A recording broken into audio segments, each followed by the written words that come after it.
Okay. All right. So, my name is Scarlett Menon, and let's see. I live in Reston, Virginia, and I'm about to be 38. Married. I have a 7-year-old daughter. I'm in grad school at George Mason right now, trying to get my master's in art education. And I found out that I had fibroids. I've never had a normal period in my life, my whole life. I mean, since I was 15, I've never had normal cycles. I've always had heavy, problematic cycles. I also have Hashimoto's, so I have an autoimmune version of thyroid disease. And I have cystic ovaries, which were diagnosed over a decade ago. So, I've always had problems, and I had gone to my regular gynecologist, and complained about, for the millionth time, the heavy bleed. I mean, I bled more often than I didn't. I was bleeding 3 weeks, 4 weeks at a time. Having a few days where I didn't bleed, start bleeding again. I was chronically anemic. I have a very high pain tolerance though, so I tend to function well even though I'm in pain. I just manage to function. But so they'd sent me for a pelvic ultrasound, and had that done, and they saw fibroids and a lesion, and cysts, of course. So they wanted to biopsy the lesion, but so I went to talk to the gynecological surgeon that they had at my gynecologist's office, and she came in and she took one look at me, and because I was like, I'm so tired of living like this. I was hoping that they would just do a hysterectomy and save me from this misery. And she took one look at me and she was like, you're too overweight. I wouldn't even consider doing surgery on you. You just need an IUD. We'll do the biopsy and I can insert the IUD while you're there, this, that, and the other. And I was not comfortable with having an IUD. I mean, I know so many people personally who have had so many issues or had it migrate to a part of their body, had to have it surgically removed, and with all the issues that I know that I already have, I figured if I have one, I'm probably going to have complications with it. So I was just really taken aback. I mean, it's not the first time I've been ignored as a woman. It's not the first time I've been ignored because I'm a bigger woman. And then she sent me home with her tips for healthy living, this printout, just assuming that I'm an unhealthy person and that I don't take care of myself, or that I sit around and eat McDonald's all day, which I don't. So it was just really kind of heartbreaking, and I just took a moment. I was like, I want to figure out a way to find someone. I was just desperate at that point. I just wanted to find someone who would listen and who would take me seriously. And then I asked a Facebook group. I was like, hey, I did an anonymous post, and I was like, hey, has anybody had a hysterectomy? Has anybody, what doctor do you recommend? And somebody recommended the Innovative Surgical Associates. Is that what it's called? And so I called them. I'd also made appointments other places, but they were so way far out, to get in with such and such hospital at Loudon or this or that, but I got a call back from ISGC almost immediately, and they were like, well, let's schedule you an appointment to get this checked out. And I talked with Dr. McCool, and he wanted to do the biopsy for me, and to see what was in there and everything. And, he immediately took me seriously, and I told him my symptoms, and he was like, it really sounds like you also have adenomyosis. I didn't even know what that was. I didn't even know that was a thing. So I was like, okay. He was like, well, we'll do the biopsy and we'll see what we see. And then, if you want, we can do a partial hysterectomy. We'd leave the cervix, keep your muscle structure intact, and leave the ovaries for hormone production and, that sort of thing. So I went in and I had the biopsy done, and the team was great. Dr. McCool had a great bedside manner.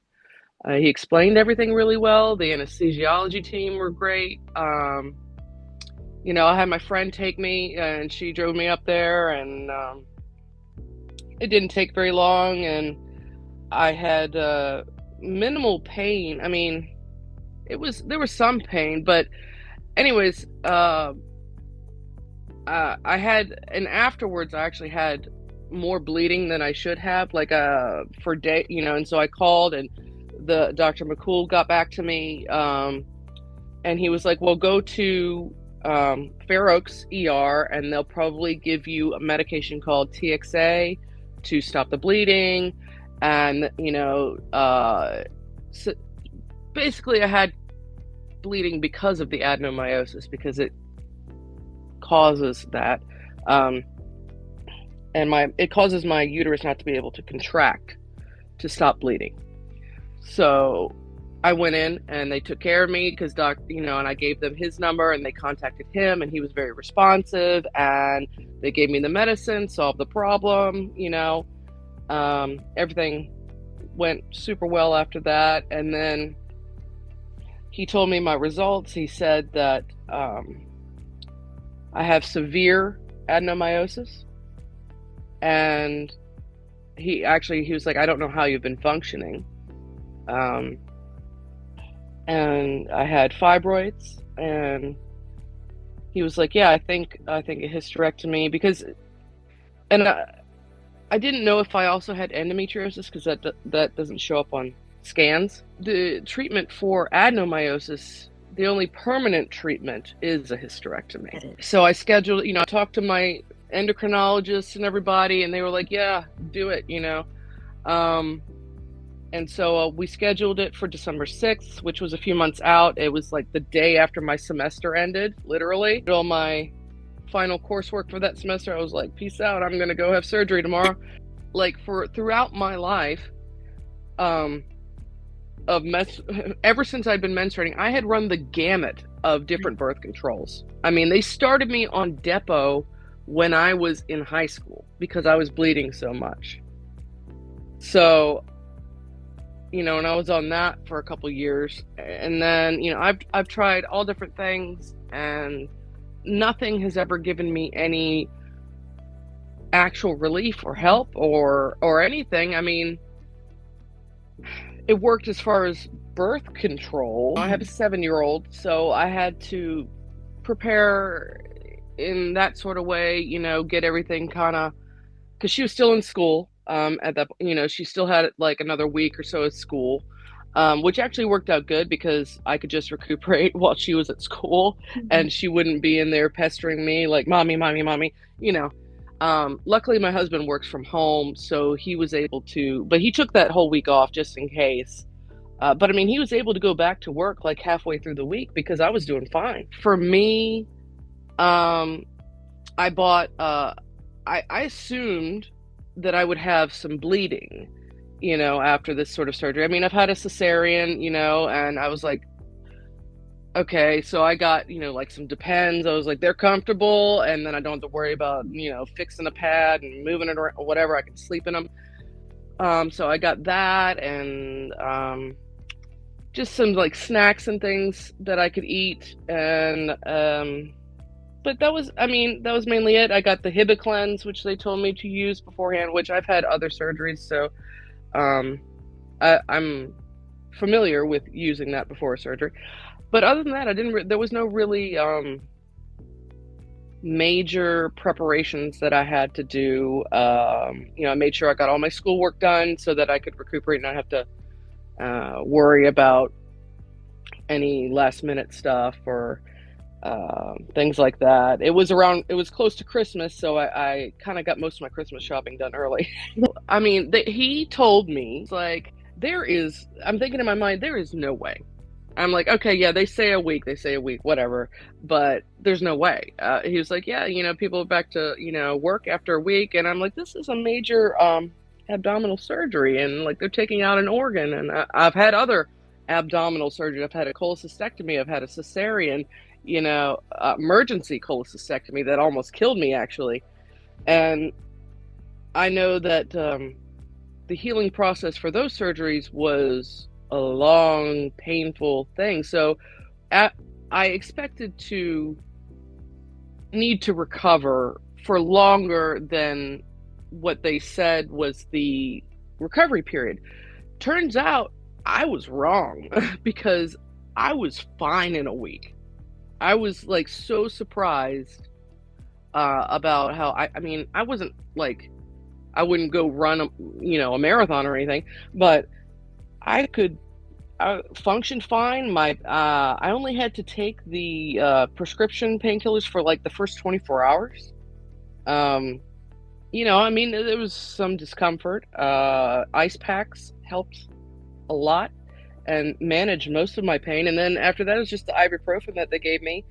And, it was really not that bad. I was so surprised. The sutures were beautiful. I mean, I've had a lot of sutures done. I had my ACL replaced, and I had dehiscence there where it opened back up, and then I've had a lot of different being sewn back up, and this healed within 2 weeks. It looks like it's been healed for like years. I mean, it's perfect. He's a magician when it comes to the sutures, apparently. I was flabbergasted. The only thing I noticed is because of my pain tolerance and because of my normal method of functioning is to overfunction, and as a mom, you don't rest. So I did notice that if I did too much, I would get tired. Like, I'd be like, oh, I need to lay down because I'm just like really tired. And so my body would tell me like, hey, you still are recovering. You need to rest. But I wasn't like in pain or feeling sick and I had no bleeding. I didn't need the Depends. No bleeding whatsoever. It was just like, wow. He did such an amazing job. There was minimal bruising around the incision sites, and other than that, I mean, it was just wild how fast I recovered. And I was able to do Christmas things and all that sort of stuff, and not be too incapacitated. It was I went to a Christmas party at 1 week post-op. He knows his stuff. I mean, he's just like, he gave me the impression that this is all he does and he knows what he's doing, and like that there was going to be no issues. And even if there was like something he found or whatever, he'd be able to handle it. He gave me a sense of security in his abilities, which I don't often get from many doctors. He did find endometriosis in there on quite a few places and attached to my bladder, which he removed. A dosage of birth control to keep the endometriosis from coming back. I can do that. But yeah, no, he took it and he gave me pictures because my mom's a nurse, so I'm fascinated by, medical stuff, and I don't get grossed out. And so they were telling me, they're like, we can take a picture, and the nurse was like, but we don't have to. I was like, oh, that's so cool. But, I was So he took a whole bunch of pictures, and I got to see, like, when he was in there, like what the adenomyosis looked like, and everything, and the actual how big my uterus was, compared to how it should have been. It was bigger than it should have been. There's a ruler there, and he also removed the fallopian tubes, so I got to see all that. So I was like, okay, it was very validating, because all these years I've been second guessing myself, like maybe I'm the problem, maybe I'm just crazy, or all the medical gaslighting. And this was so validating to realize, no, it was not. You had all kinds of stuff in there that were causing you problems, and you weren't crazy, you weren't making it up. And so it's like, it's wild. Like, now I don't have to buy tampons in bulk from Costco. So I'm like, well, what do I do with these now? I've got all these feminine care products that I no longer need. And it's like, I don't have to worry about it anymore. I don't have to, plan my wardrobe around, oh, am I going to be bleeding through everything today? Should I wear black all day? I don't have to feel, be uncomfortable and feeling just sick and tired. And, I have my iron level has gone back up. So, I mean, just so many benefits. And also, with the current state of affairs, I no longer have to worry about my reproductive rights. It's nice. It's just great. I can't, because I couldn't remember what it was like before, before I started having a period and everything. And it's just like, wow, this is what it's like to feel kind of normal. I mean, I still have a lot of other things, health things, that I have to deal with. But it's just, now it's one less thing that I have to worry about. And don't give up. First off, don't let them make you think it's all in your head. If you are having all these symptoms and it is wrecking your life, there's something going on. You're not imagining it. So you have to find someone who you feel comfortable with and who takes you seriously. And, obviously I would recommend these doctors 10 out of 10 times, hands down. So, but assuming you're not in an area where, you can come to these doctors, then I would say just don't give up. Do your research.